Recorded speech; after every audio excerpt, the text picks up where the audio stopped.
அனைவருக்கும் வணக்கம். கடந்த சில மாதங்களாகவே நாம் தமிழர் கட்சி குறித்து ஊடகங்களில் வெளியாகி வந்த செய்திகள் என்னன்னா, நாம் தமிழர் கட்சி வீழ்ச்சியை நோக்கி சென்று கொண்டிருக்கிறது. கட்சியிலிருந்து நிர்வாகிகள் எல்லாம் கூண்டோடு வெளியேறுகிறார்கள். நாம் தமிழர் கட்சி கூண்டோடு காலியாகிவிட்டது. கட்சியினுடைய மாநில நிர்வாகிகள், மண்டல நிர்வாகிகள், மாவட்ட நிர்வாகிகள், தொகுதி நிர்வாகிகள், கடந்த தேர்தல்களில் போட்டியிட்ட வேட்பாளர்கள் என்று சொல்லி எல்லோரும் ஒவ்வொன்றாக கட்சி மீது அதிருப்தி அடைந்து வெளியேறி வருகிறார்கள். அது மட்டுமல்லாமல் விஜய் அவர்களுடைய தமிழக வெற்றி கழகத்தினுடைய வருகைக்கு பிறகு இளைஞர்கள் எல்லாம் நாம் தமிழர் கட்சியை விட்டு தமிழக வெற்றி கழகத்தை நோக்கி செல்கிறார்கள். நாம் தமிழர் கட்சி கடந்த தேர்தலில் பெற்ற வாக்குகளை கூட வருகிற சட்டமன்ற தேர்தலில் பெறாது.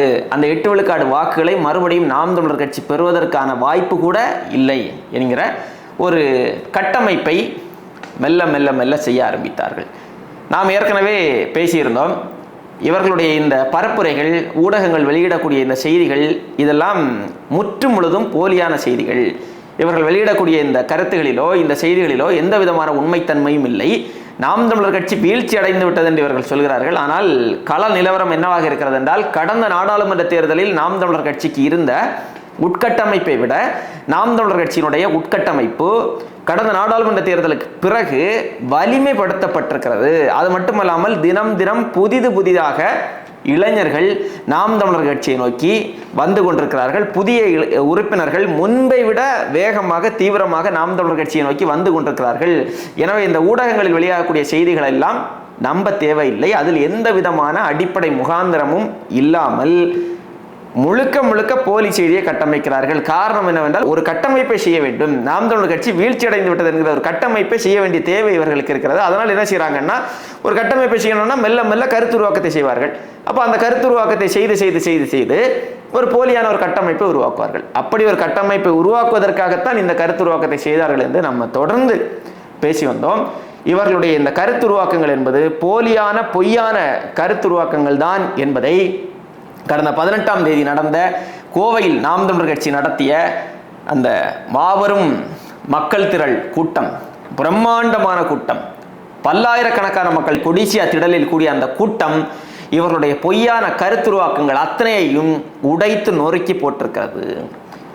கடந்த மே 18 நாம் தமிழர் கட்சி கூட்டிய கூட்டத்தை விட பல மடங்கு அதிக கூட்டம் இந்த மே 18 கொடிசியா திடலில் கூடியது.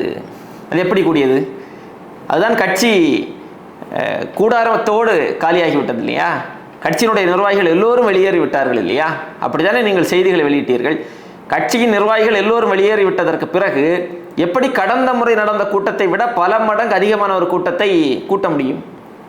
பணம் கொடுத்தும் கூட்டம் கூட்டப்படுவதில்லை. அது எல்லோருக்குமே தெரிந்த செய்தி தான். நாம் தமிழர் கட்சியினுடைய கூட்டங்களில் எப்போதுமே பணம் கொடுத்து கூட்டம் கூட்டுகிற பழக்கம் இல்லை.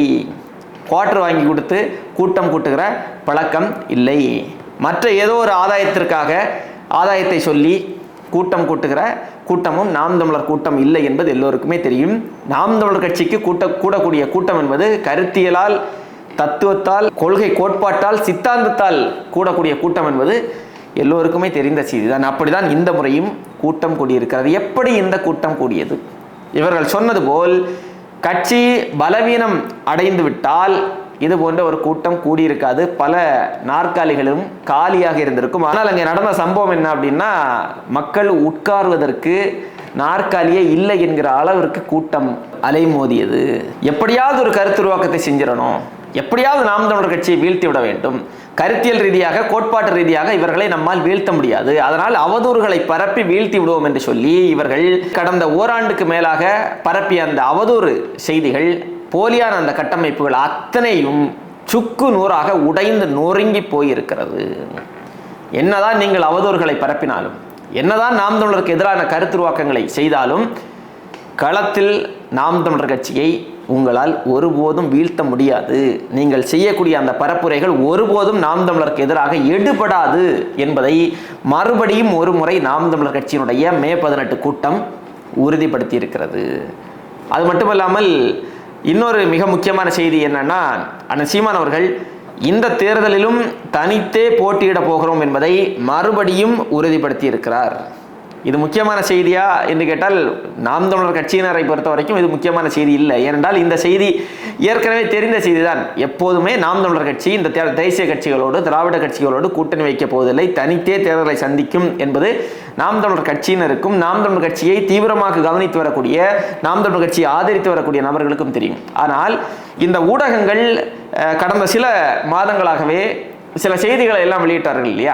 நாம் தமிழர் கட்சி அதிமுகவோடு கூட்டணி வைக்கும், பாஜகவோடு கூட்டணி வைக்கும், அவர்களோடு கூட்டணி வைக்கும், இவர்களோடு கூட்டணி வைக்கப் போகிறது, பேரம் படிந்து விட்டது, இத்தனை சீட்டுகளில் போட்டியிடப் போகிறார்கள் என்றெல்லாம் கருத்துருவாக்கத்தை செய்தார்கள், செய்திகளை வெளியிட்டார்கள் இல்லையா?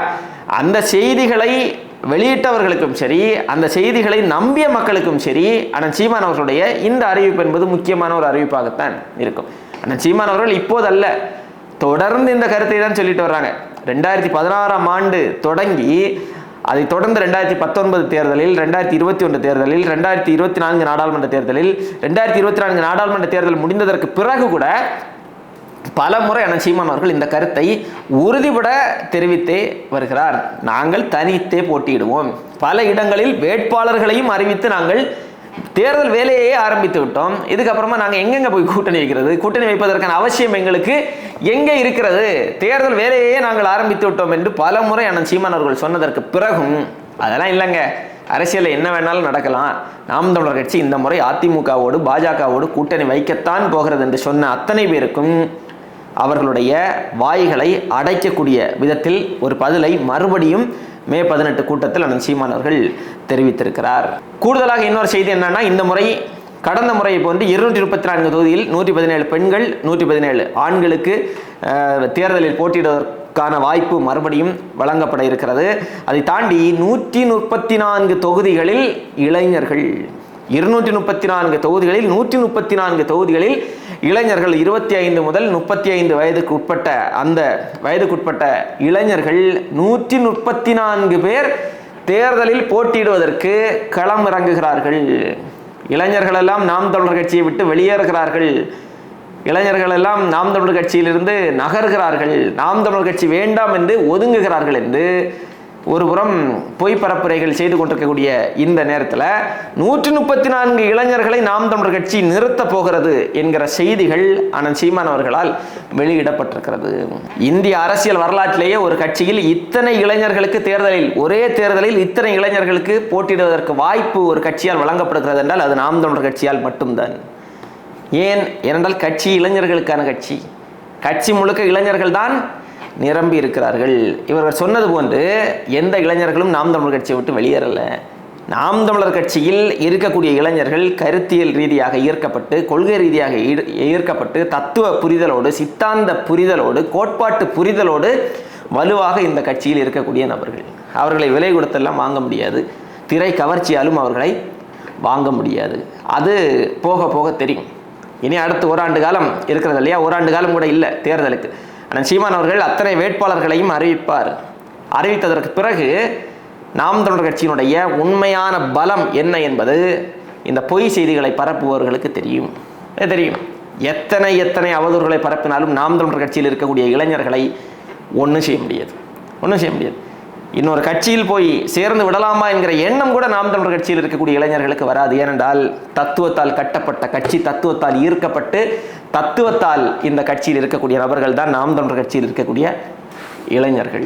என்னதான் நீங்கள் நாம் தமிழர் கட்சிக்கு எதிராக அவதூறு பரப்புரைகளை பரப்பினாலும், என்னதான் நீங்கள் நாம் தமிழர் கட்சியை புறக்கணித்தாலும், சமீபத்தில் கூட ஒரு ஊடகத்தில் 2026 தேர்தலில் எந்தெந்த கட்சி எத்தனை விழுக்காடு வாக்குகளை பெறும், யார் யார் வெற்றி பெறுவார்கள், யார் யார் தோல்வியடைவார்கள் என்கிற கருத்து கணிப்பு என்கிற பெயரில் ஒரு கருத்து திணிப்பை வெளியிட்டிருந்தார்கள். அதில் கூட நாம் தமிழர் கட்சியை பெயரை கூட சொல்லலை. நாம் தமிழர் கட்சி தமிழ்நாட்டில் அங்கீகரிக்கப்பட்ட ஒரு அரசியல் கட்சியாக உருவெடுத்து விட்டது. 8 விழுக்காடு வாக்குகளை பெற்று தமிழ்நாட்டின் 3வது பெரிய அரசியல் சக்தியாக இருக்கக்கூடிய நாம் தமிழர் கட்சியை அந்த கட்சி தேர்தலில் போட்டியிடுகிறது என்கிற செய்தியை கூட இவர்கள் வெளியிடாமல் தான் இருக்கிறார்கள் என்றால் எந்த அளவிற்கு நாம் தமிழர் மீது வன்மம் கொண்டவர்களாக இவர்கள் இருக்கிறார்கள் என்று பாருங்கள். இங்கே திமுக ஆளுங்கட்சியாக இருக்கிறது. கடந்த 4 ஆண்டு காலத்தில் அவ்வளவு அடக்குமுறை ஒடுக்குமுறைகள் நிறைந்த ஒரு ஆட்சியாக இருக்கிறது. சொன்ன வாக்குறுதிகள் இதையும் நிறைவேற்றவில்லை. தமிழ்நாட்டின் சட்டம் ஒழுங்கு சீரழிந்து போய் கிடக்கிறது. திரும்பிய திசையெல்லாம் குற்றச்சம்பவங்கள் நிறைந்து கிடக்கிறது. போதை புழக்கம் நாளுக்கு நாள் அதிகரித்து வருகிறது. ஒரு தலைமுறை இளைஞர்களையே முழுமையாக சீரழித்து போட்டிருக்கிறது. அது பற்றியெல்லாம் பேச மாட்டார்கள். மாறாக இந்த களத்தில் சமரசம் இல்லாமல் மக்களின் நலனுக்காக தொடர்ந்து இந்த களத்தில் அரசியல் செய்து கொண்டிருக்கக்கூடிய நாம் தமிழர் கட்சி பற்றி தான் அவதூறு பேசுவார்கள். நாம் தமிழர் கட்சியை தான் புறக்கணிப்பார்கள். யாரை புறக்கணிக்க வேண்டுமோ அவர்களை புறக்கணிக்க மாட்டார்கள். நான் சொல்வது ஊடகங்களை சொல்கிறேன். தமிழ்நாட்டை சீரழிப்பதில் ஆளுங்கட்சியான திமுகவுக்கு எவ்வளவு பங்கு இருக்கிறதோ அதை விட கூடுதல் பங்கு யாருக்கு இருக்கிறது என்றால், ஆளுங்கட்சியினுடைய தவறுகளை சுட்டிக்காட்டாமல், ஆளுங்கட்சியினுடைய தவறுகளை விமர்சனம் செய்யாமல், இந்த ஆளுங்கட்சியினுடைய அரசினுடைய தவறுகளை மக்கள் மத்தியில் கொண்டு போய் சேர்க்காமல் அந்த தவறுகளை எல்லாம் மூடி மறைத்து ஆளுங்கட்சிக்கு புனிதர் பட்டம் கொடுக்கக்கூடிய வேலையை செய்து கொண்டிருக்கக்கூடிய ஊடகங்கள், இந்த ஊடகங்களால் தான் தமிழ்நாடு நாசமாக போகிறது. அந்த ஊடகங்கள் தான் நாம் தமிழர் கட்சியை புறக்கணிக்கிறது. அந்த ஊடகங்கள் நாம் தமிழர் கட்சியை புறக்கணிப்பதன் மூலமாக நாம் தமிழர் கட்சிக்கு எந்த பின்னடைவும் வரப்போவதில்லை. ஏனென்றால் 1 விழுக்காட்டிலிருந்து 4 விழுக்காடாக, 4 விழுக்காட்டிலிருந்து 7 விழுக்காடாக, 7லிருந்து 8 விழுக்காடாக நாம் தமிழர் கட்சி மெல்ல மெல்ல ஒவ்வொரு முறையும் வளர்ந்து வந்தது என்பது ஊடகங்களினுடைய உதவியோடு வளரவில்லை. ஊடகங்கள் முழுமையாக நாம் தமிழர் கட்சியை புறக்கணித்ததற்கு பிறகு, தவிர்த்ததற்கு பிறகுதான் நாம் தமிழர் கட்சி வளர்ந்தது. இவர்கள் எப்போதுமே நாம் தமிழரை காட்ட மாட்டார்கள். நாம் தமிழரை புறக்கணிக்கத்தான் செய்வார்கள். அதனால் நமக்கு எந்த பின்னடைவும் இல்லை.